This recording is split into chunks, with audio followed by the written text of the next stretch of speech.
एक भाई का अपनी बहन के साथ अनोखा रिश्ता। भाई दूज की कहानी। एक गांव में एक बहुत ही बुजुर्ग महिला रहती थी। उसका एक बेटा था और उसकी एक बेटी भी थी। बुजुर्ग महिला ने अपनी बेटी की शादी कर दी थी। एक दिन जब भाई दूज का त्योहार आया, तभी उस बुजुर्ग महिला के बेटे ने कहा कि माँ, मैं अपनी बहन के घर टीका करवाने के लिए जा रहा हूँ। जिसके बाद उसकी माँ ने कहा, बेटा, हम लोग बहुत गरीब लोग हैं, तुम टीका करवाने के बाद अपनी बहन को क्या दोगे? लेकिन उस बुजुर्ग महिला के बेटे ने जिद करके अपनी बहन के घर जाने के लिए अपनी माँ को मना लिया। फिर वह भाई अपनी माँ की आज्ञा लेकर अपनी बहन के घर निकल पड़ा। जैसे ही वह थोड़ी दूर पहुंचा, तब उसको एक बहुत ही गहरी नदी मिली और वह उससे कहने लगी कि मैं तुम्हें अपने पानी में डुबोकर मार दूंगी, क्योंकि मैं तुम्हारा काल हूँ। जिसके बाद वह भाई उस नदी से कहता है कि तुम मुझे थोड़ी देर की मोहलत दे दो, मैं अपनी बहन के घर टीका करवाने जा रहा हूँ। जब मैं वहाँ से वापस आऊँगा, तब तुम मुझे मार देना। जिसके बाद वह नदी भाई को आगे जाने के लिए रास्ता देती है और फिर वह भाई आगे की ओर चल देता है। थोड़ी दूर पहुंचने के बाद उसको एक शेर मिलता है जो कहता है, मैं तुम्हें खा जाऊंगा। इसके बाद वह भाई शेर से कहता है कि अभी नहीं, मैं अभी अपनी बहन के पास टीका करवाने जा रहा हूँ। जब मैं लौट कर आऊँगा, तब तुम मुझे खा लेना। फिर उस भाई को आगे जाने के लिए रास्ता देता है और फिर जब वह भाई आगे की ओर बढ़ने लगता है, तो कुछ दूर पर पहुंचकर उसको एक सांप मिलता है। वह भी भाई से कहता है कि मैं तुम्हें मार दूंगा। वह भाई उस सांप से भी वही कहता है कि मैं अभी अपनी बहन से टीका करवाने जा रहा हूँ। जब मैं लौट के आऊँगा, तब तुम मुझे मार देना। वह भाई आगे की ओर चला जाता है और थोड़ी ही देर में भाई अपनी बहन के घर पहुँच जाता है। जब वह अपनी बहन के घर पहुँचता है, तो घर के बाहर से आवाज़ लगाता है, लेकिन घर के अंदर उसकी बहन सूत काट रही होती है। सूत को काटते वक्त उसका धागा टूट जाता है और वहाँ के लोगों की यह मान्यता थी कि सूत काटते वक्त अगर धागा टूट जाए, तो बाहर कोई भी बुला रहा हो तो वह आवाज़ करे और बिना धागा को जोड़े चली जाए तो वह व्यक्ति मर जाएगा। वह बिना आवाज़ किए धागा जोड़ने लगती है, लेकिन जब भाई के आवाज़ लगाने पर भी उसकी बहन नहीं आती है, तो वह वहाँ से जाने लगता है। तभी उसकी बहन उस धागे को जोड़कर तुरंत अपने भाई के पास जाकर उसको रोकती है और उसको अपने घर ले जाती है। वह बहन अपनी पड़ोस में रहने वाली महिला के पास जाती है और उससे पूछती है कि भाई, दूज के दिन क्या बनाया जाता है? तब वह महिला उसको बताती है कि तुम तेल से अपने चूल्हे को लीपो और घी में चावल पकाओ। वह बहन घर जाकर पड़ोस के द्वारा बताई हुई चीज़ों को करने लगती है और तभी उसका भाई उससे कहता है कि बहन, मुझे बहुत ज़ोरों से भूख लगी है। लेकिन उसकी बहन पड़ोस की महिला की बातों में आकर काम कर रही होती है। जब उसका भाई रसोई में जाकर देखता है, तो वह अपनी बहन से कहता है कि तुम बहुत भोली हो, जिसके कारण तुमको लोग पागल बना देते हैं। तुमने कभी घी में चावल पकते हुए देखा है? और तेल से कभी चूल्हे को लीपा जाता है? तुम गोबर से चूल्हे को लीपो और पानी में चावल को पकाओ।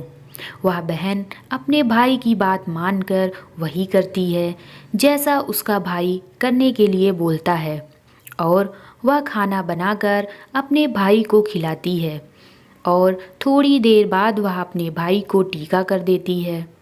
जब उसका भाई अगले दिन वापस अपने घर जाने के लिए कहता है, तब उसकी बहन अपने भाई के लिए रास्ते में ले जाने के लिए कुछ लड्डू बनाकर देती है कि इसको रास्ते में भूख लगे तो खा लेना, और उनमें से कुछ लड्डू अपने बच्चों के लिए भी बचा लेती है।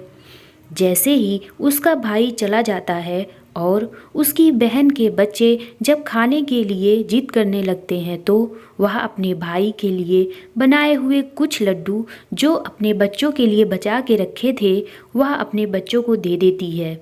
और तभी उनके बच्चों की नज़र उस लड्डू पे पड़ती है जो एकदम से नीले हो रहे होते हैं। जब वह जाकर रसोई में देखते हैं तो उनको पता लगता है कि उनकी माँ ने जो लड्डू बनाए हैं उनमें सांप मर चुका है और उसी से हमारी माँ ने लड्डू बनाए हैं। जिसके बाद वह अपनी माँ को जाकर सारी बातें बता देते हैं, जिसको देखकर वह बहुत दुखी हो जाती है और तुरंत अपने भाई के पीछे भागती है। रास्ते में कुछ दूर चलने के बाद उसका भाई उसको मिल जाता है। वह तभी उसकी बहन उससे पूछती है कि भाई तूने लड्डू तो नहीं खाए? उसका भाई कहता है नहीं, और तभी अपने भाई को सारी बात बता देती है। लेकिन तभी उसका भाई कहता है तुमने मेरी जान आज तो बचा ली है, लेकिन तुम मेरी जान कब तक बचाओगी? और अपनी बहन को अपने साथ हुए रास्ते में सारी चीज़ों के बारे में बता देता है। उसकी बहन अपने भाई को अकेले नहीं जाने देती और उसके साथ जाने के लिए कहती है। उसका भाई अपनी बहन को साथ आने के लिए मना कर देता है, लेकिन उसकी बहन जिद करने लगती है और जिद करने के कारण अपने भाई के साथ जाने लगती है।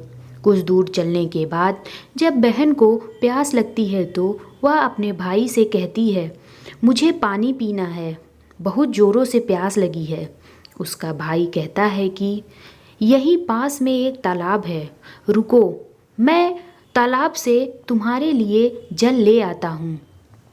वह अपने भाई को तालाब के पास नहीं आने देती और स्वयं ही अकेले तालाब के पास जाती है। जब वह तालाब के पास पहुँचती है तो उसको वहाँ पर एक बुजुर्ग महिला मिलती है। वह बुजुर्ग महिला को तालाब के पास देख उसकी बहन उससे पूछती है आप कौन हैं? जब वह बुजुर्ग महिला बताती है कि मैं एक भाई का इंतज़ार कर रही हूँ, उसकी बहन ने एक सांप को मारा है जिसके लिए मैं काल बनकर बैठी हूँ। उसकी बहन उस बुजुर्ग महिला से अपने भाई की जान बचाने के लिए पूछती है और तभी वह बुजुर्ग महिला उससे कहती है कि तुम अपने भाई को खूब गालियाँ दो और जब तक उसकी शादी ना हो जाए तब तक तुम उसकी सारी घात टाल दो तो तुम्हारे भाई की जान बच सकती है। वह बहन तुरंत वापस जाकर अपने घर से एक मांस का टुकड़ा और एक चुन्नी और एक कटोरी में थोड़ा सा दूध लेकर अपने भाई के पास आती है और उससे कहती है चलो। जैसे ही वह दोनों रास्ते में थोड़ी दूर चलने के पश्चात उसको एक वहीं शेर मिलता है जिसने उसके भाई को मारने के लिए पहले भी रोका था। जैसे ही वह शेर उसके भाई को मारने के लिए आगे आता है तब उसकी बहन शेर को एक मांस का टुकड़ा खाने के लिए फेंक दे देती है, जिससे शेर उस मांस के टुकड़े को खाने लगता है और वहाँ से दोनों लोग आगे चल देते हैं।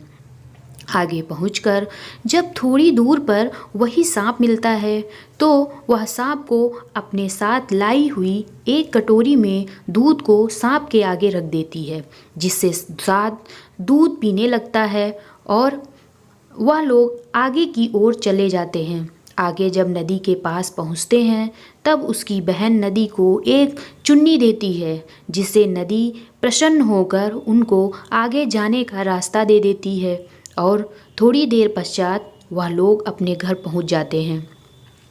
घर पहुंचकर उनकी माँ अपने दोनों बच्चों को देखकर बहुत खुश हो जाती है, लेकिन उसकी बहन अपने भाई को गालियाँ देना शुरू कर देती है। यह देखकर माँ बेटे दोनों बहुत आश्चर्यचकित हो जाते हैं और थोड़े दिन गुजरने के बाद जब अपने बेटे का विवाह करने के लिए जाती है तो विवाह के लिए जब निकासी की बारी आती है तब उसकी बहन कहती है पहले मेरी निकासी करो और मेरे भाई को आगे के रास्ते से नहीं पीछे के रास्ते से ले जाओ। बहन के ऐसा बोलते ही आगे का दरवाज़ा टूटकर गिर जाता है, जिसको देखकर सभी लोग हैरान हो जाते हैं।